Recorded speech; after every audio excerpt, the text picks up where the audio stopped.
Hello everyone. তো কেমন আছেন আপনারা? আমি সুস্মিতা। তো আজকে না এখানে ভীষণ বৃষ্টি হচ্ছে, সকাল থেকে ভীষণ বৃষ্টি হচ্ছে।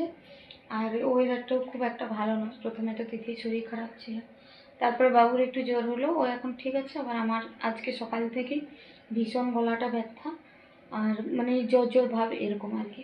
গিয়েছিলাম বিকেলের দিকে তিথিকে নিয়ে নাচের ক্লাসে, কেননা সোমবারে তো বাবুর জ্বর ছিল, তাই আর নিয়ে যাইনি। আজকে নিয়ে গিয়েছিলাম। তো আসছে মানে ভিজে গেছি কিছুটা আর কি, আস্তে আস্তে অটো নিয়ে এসেছি। কিন্তু ওই আর কি ভীষণ বৃষ্টি হলে যেরকম হয়, ভিজে গেছি।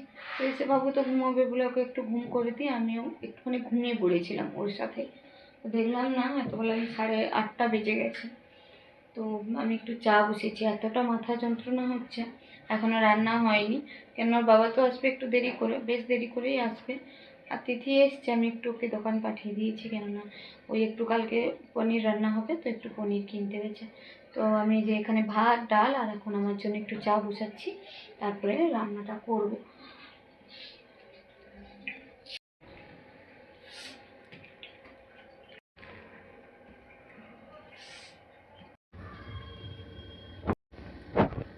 কি রান্না করবো রে? পটল? পনির না, পটল রান্না করি এত বলে। ডাল আর পটলের তরকারি। পনির সকালবেলা, দুপুরে করবো। সবজি রান্না করব, চাটা খেয়েই তো সবজি রান্না করব ভেবেছিলাম। তারপরে বাবুকে ঘুমও করালাম, কিন্তু ওর বাবা বলল ফোন করে রান্না আর করতে হবে না, কেননা আজকেও আসার সময় বিরিয়ানি নিয়ে আসবে। কোম্পানিতে 2জন লোক কাজ করতেছে, তো তাদের জন্য খাবার আনতে গিয়েছিল, তাই বাড়ির জন্য বিরিয়ানি নিয়ে এসছে। তাই আমি আর আজকে রাতে রান্নাটা করলাম না।